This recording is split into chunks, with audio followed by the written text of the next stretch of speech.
আসসালামু আলাইকুম। উঠতেছি জাবালে নূরে, যেখানে পবিত্র কোরআন নাজিল হয়েছে মহানবী সাল্লাল্লাহু আলাইহি ওয়াসাল্লামের উপর। এখানে নর্মাল যে রাস্তা, এটা মোটামুটি কমপক্ষে 60 ডিগ্রি অ্যাঙ্গেল হবে, বহুত খাড়া।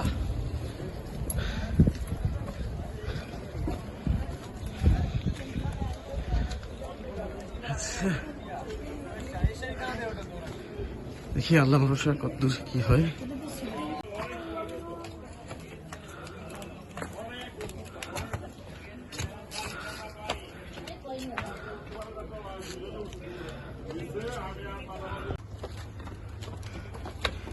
খাড়া খাড়া সিঁড়ি উঠতে মোটামুটি সেই অবস্থা। যারা পাহাড় ক্লাইম্ব করে নাই তাদের জন্য এটা খুবই কষ্টের কাজ। আল্লাহ ভরসা, অনেক মানুষ উঠতেছে।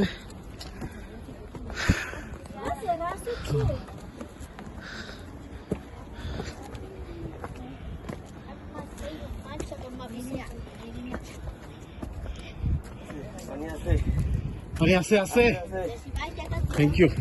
নলিজ টাকা দিবি ফ্রি, টাকা দিবি ফ্রি, টাকা দিবি ফ্রি, টাকা দিবি, টাকা দিবি আগে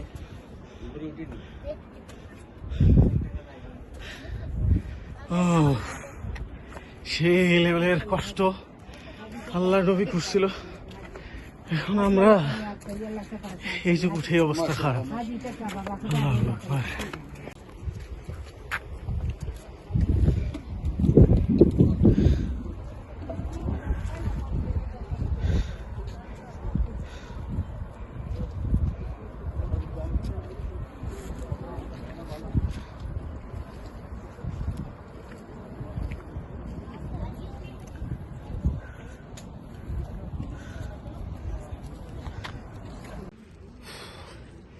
জাবালে নূরের 3 ভাগের 1 ভাগও মনে হয় উঠি নাই, তাতেই মোটামুটি গলা শুকায় যাওয়ার অবস্থা। আর ওই যে চূড়া দেখা যাচ্ছে, এই মানে আঙুলও যায় না, এত উঁচু আর কি। তো ওই জায়গায় যাইতে হবে যেখানে হযরত মুহাম্মদ সাল্লাল্লাহু আলাইহি সাল্লাম হেরা গুহায় ধ্যানমগ্ন থাকতেন, এবং ওইখানেই প্রথম আল কোরআন নাজিল হয়। তা আমরা উঠবো ইনশাআল্লাহ, আল্লাহ সহায় হোক। দেখি কতদূর যাওয়া যায়।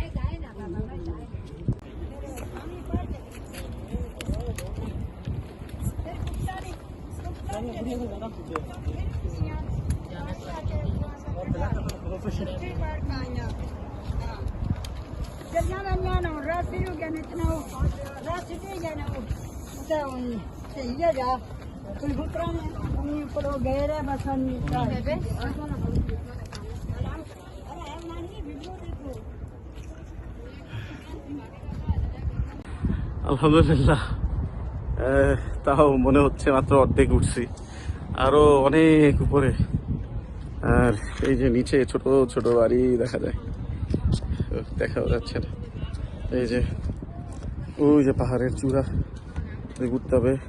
আসলে আমরা তো ইয়াং, আর অনেক ওল্ড এইজ পুরুষ এবং অনেক মহিলারাও উঠতেছে। এটা একটা গ্রেট জিনিস, আলহামদুলিল্লাহ। মহানবী সাল্লাল্লাহু আলাইহি ওয়াসাল্লামের আমলে তো এই সিঁড়িটির কিছু ছিল না। ওই সময় মহানবী সাল্লাল্লাহু আলাইহি ওয়াসাল্লাম কিভাবে যে উঠছেন এখানে, আল্লাহর আসলে কেরামতি ছাড়া আর কিছুই না। যাই হোক, দেখি আর উঠি, আল্লাহ ভরসা।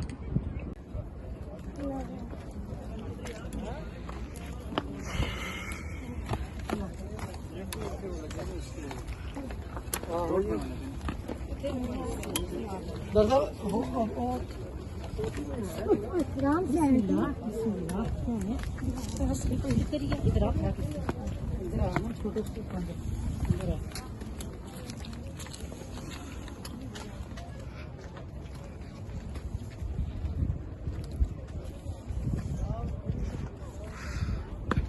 কি খারাপ, বাপরে বাপ।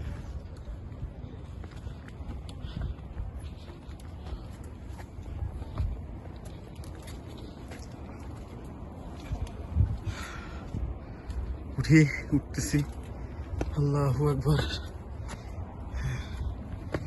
আল্লাহ কবুল করো, ক্ষমা করো। আসসালামু আলাইকুম। প্রায় 45 মিনিটস, মানে আমাদের জন্য আসলে কম, অনেক মানুষের জন্য অনেক তাড়াতাড়ি। এই না, আমাদের জন্য মানে তাড়াতাড়ি বটে, তো তাড়াতাড়ি আসা অসম্ভব। তারপর আমরা আসতে পেরেছি আল্লাহর রহমতে। আলহামদুলিল্লাহ যে লোকজন এখানে ভিড় করতেছেন। এই যে গুহা, নামাজ পড়তেছে নবী সাল্লাল্লাহু আলাইহি সাল্লাম। এই সেই হেরা গুহা, এখানে ধ্যানমগ্ন থাকতেন, আল্লাহর ইবাদত করতেন এবং আল্লাহ জিবরাইল আলাইহিস সালামের মাধ্যমে কোরআনের আয়াত প্রথম এখানে নাজিল করেছিলেন। আলহামদুলিল্লাহ এই সেই হেরা গুহা।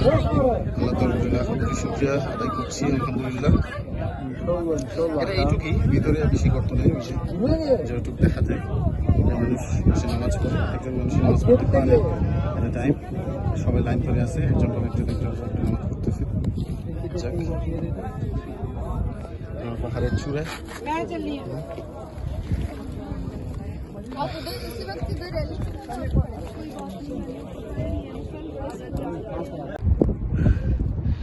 হেরা গুহা, সরি জাবালে নূর, যেখানে হেরা গুহা অবস্থিত, তার উপর থেকে ভিডিও করতেছি। দেখেন কত নিচে শহর। প্রায় 45 মিনিট উঠে তারপর আমরা চূড়ায় পৌঁছেছি এবং হেরা গুহা দেখেছি। আলহামদুলিল্লাহ আমরা এখন নামবো আস্তে আস্তে। রেডি? আসসালামু আলাইকুম। আমরা এখন জাবালে নূর এর চূড়ায়, যেখানে হেরা গুহা অবস্থিত, সেখানে আছি। সামনে হেরা গুহা। হযরত মুহাম্মদ সাল্লাল্লাহু আলাইহি সাল্লাম ইসলামের নবুয়তের পূর্বে এখানে একা এসে এই খাড়া পাহাড়ি পথ খুব কষ্ট করে পাড়ি দিয়ে এখানে এসে ধ্যানমগ্ন থাকতেন, যেটা খুবই কষ্টকর। আমরা বর্তমানে সিঁড়ি করে দেওয়া হয়েছে, তারপর আমাদের উঠতে অনেক কষ্ট হয়েছে। আর তখন তো সিঁড়ি তো দূরের কথা, 1500 বছর আগে মহানবী সাল্লাল্লাহু আলাইহি ওয়াসাল্লাম আল্লাহই হয়তো তাকে স্পেশাল কোনো মানে ওই সময় থেকে শক্তি দিয়েছেন। আদারওয়াইজ এত বড় একটা পাহাড়ে চড়া খুবই কষ্টের কাজ। আলহামদুলিল্লাহ ইসলাম আসলে কোরআন আমাদের কাছে এত সহজে আসে নাই, খুব কষ্টের মাধ্যমে এসেছে। এই পাহাড়ের চূড়ায় উঠলেই এটা টের পাওয়া যায়। যাক, আলহামদুলিল্লাহ আমরা কষ্ট হলেও এখানে এসে আসতে পেরেছি, এই জন্য আল্লাহর কাছে কৃতজ্ঞতা জানাচ্ছি। আলহামদুলিল্লাহ। আসসালামু আলাইকুম। বিশ্বনবী হযরত মুহাম্মদ সাল্লাল্লাহু আলাইহি সাল্লাম মক্কা নগরীতে যে বাসায় বসবাস করতেন, এই হলুদ রঙের বিল্ডিংটা হচ্ছে সেই বাড়ি। তখন অবশ্য তো আর এরকম ছিল না, তখন মাটির বাসা ছিল। বর্তমানে এই বাড়িটিকে একটা লাইব্রেরি করা হয়েছে। আল্লাহর অশেষ রহমত, আমরা এই বাড়িটি দেখতে পাচ্ছি। দেখুন, বিশ্বজাহানের নেতা চাইলেই তিনি রাজপ্রাসাদে থাকতে পারতেন, কিন্তু ছোট্ট একটা বাড়িতে হযরত মুহাম্মদ সাল্লাল্লাহু আলাইহি ওয়াসাল্লাম বসবাস করতেন। এটাই এক্সাম্পল। যাক, আল্লাহর দরবারে লাখো কোটি শুকরিয়া যে আমরা এরকম একটা বাড়ি নিজের চোখে দেখতে পারলাম।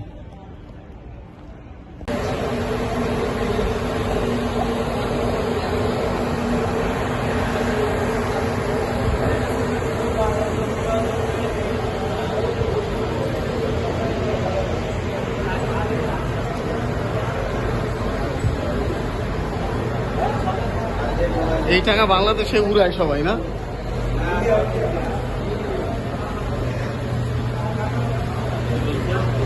সে বোঝে না ইন্ডিয়ান।